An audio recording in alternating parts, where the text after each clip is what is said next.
Imagine believing someone you love is possessed by an evil spirit and thinking the only way to help them is to end their life. This is the heartbreaking story of Alexander Valdez, a young man from Texas who said he was performing an exorcism, but instead he killed his own mother. What happened inside their quiet home shocked the entire country. This story happened in a quiet place called Fort Worth, Texas.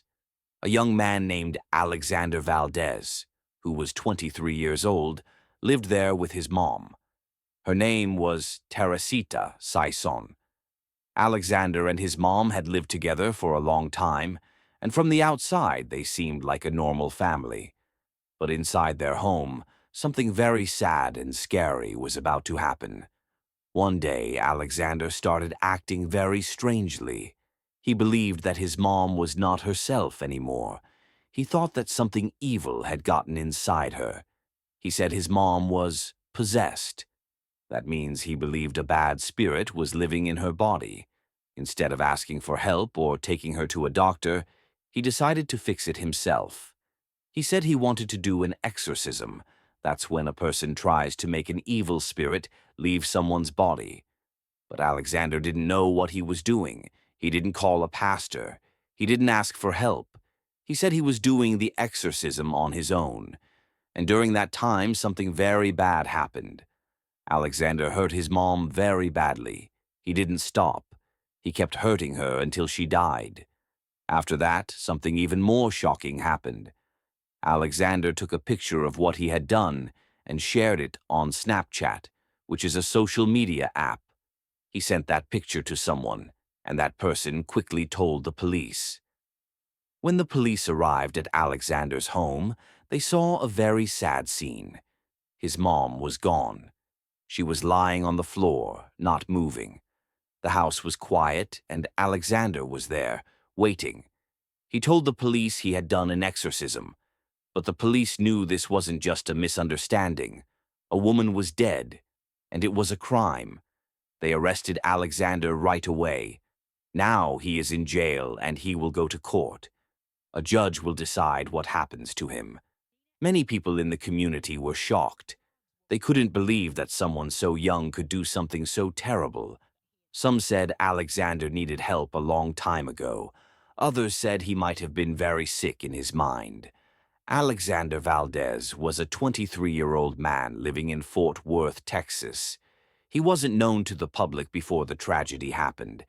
He had grown up in the same area with his mother, Teresita Saison, who was in her 50s. From what people saw, Alexander and his mother were very close. They lived together peacefully in a small home. There was no sign that something bad was coming. Teresita was a kind woman.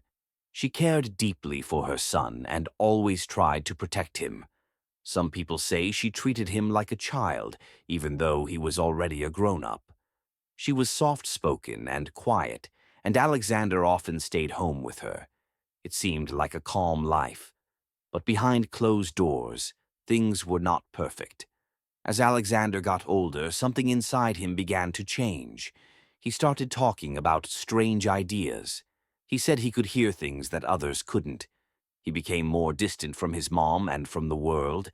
He didn't work much. He didn't go to school. He spent most of his time at home, inside his own mind. His mother worried about him, but she didn't know what to do. She didn't push him to get help. Maybe she thought he would be okay. Maybe she believed he just needed time. Then came the breaking point. Just before the murder, Alexander started telling people strange things. He said he believed that his mother was possessed by something evil. He told someone that he needed to save her soul. No one knew how serious he was. No one thought he would hurt her. But that belief, that twisted thought, grew stronger in his mind. And instead of getting help, he made a deadly choice. It was a quiet day in Fort Worth, Texas. No one outside the house knew anything was wrong. Inside the home, Alexander Valdez was with his mother, Teresita Saison, like many other days before. But something was different this time. Alexander began to act on his belief. He said he was trying to remove the evil spirit from his mother. But this was not a real exorcism. It wasn't done by a trained priest or pastor. It was just Alexander, confused, scared, and alone. Alexander became violent. He attacked his mother. He hurt her badly. It was not quick. It was not gentle. He said he was helping her, but instead, he was taking her life.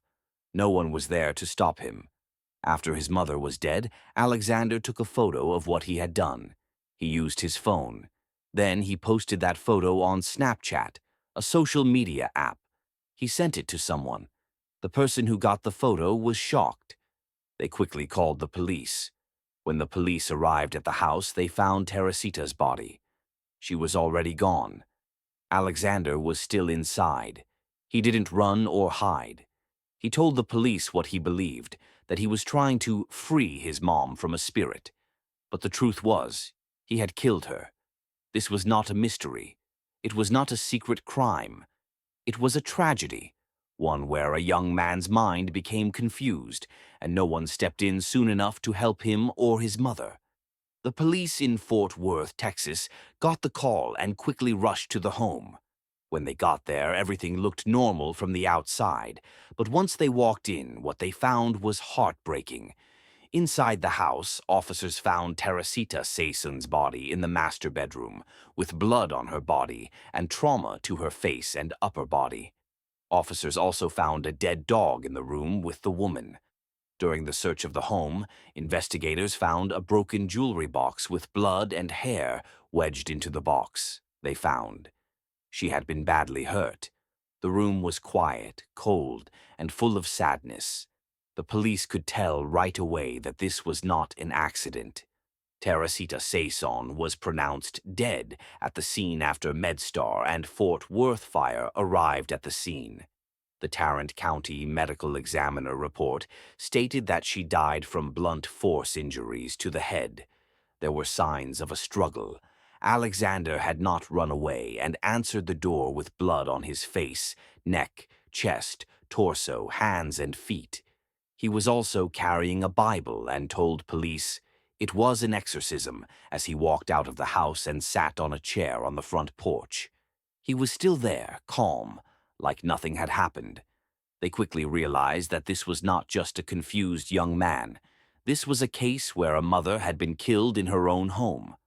The officers arrested Alexander right away. They treated the home as a crime scene.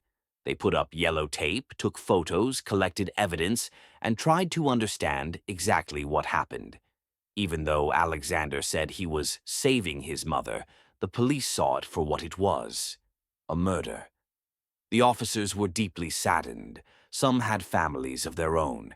It was hard to believe a son could do this to his mother. When Alexander Valdez was arrested for killing his mother, the news spread fast.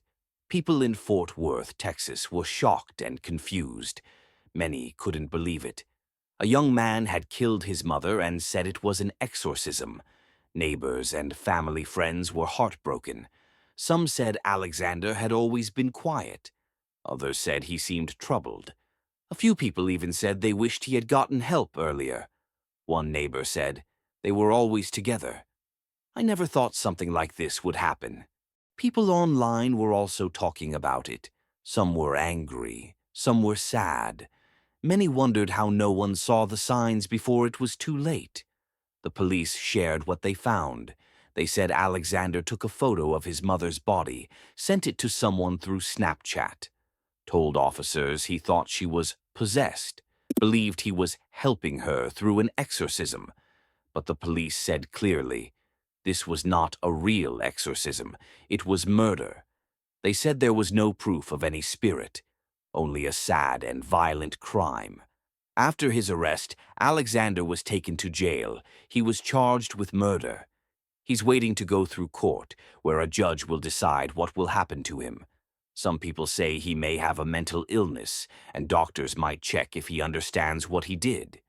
If he is found mentally unwell, he may be sent to a hospital instead of prison. But if not, he may go to prison for many years. This case shows what can happen when someone is hurting inside and doesn't get help. It also shows the deep pain a family can feel when love turns into loss. An exorcism is when someone tries to remove an evil spirit or demon from a person.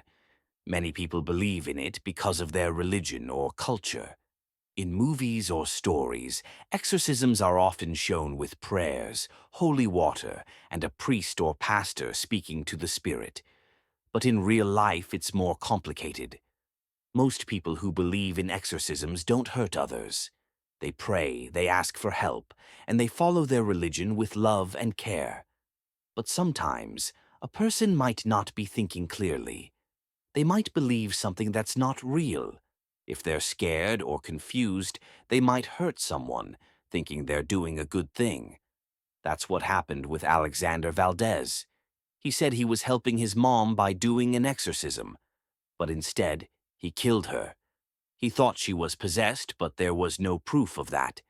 He may have had a mental illness, or he may have misunderstood his beliefs.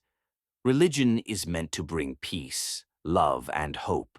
But when a person uses it as an excuse to do something bad, like hurting or killing someone, it becomes a crime.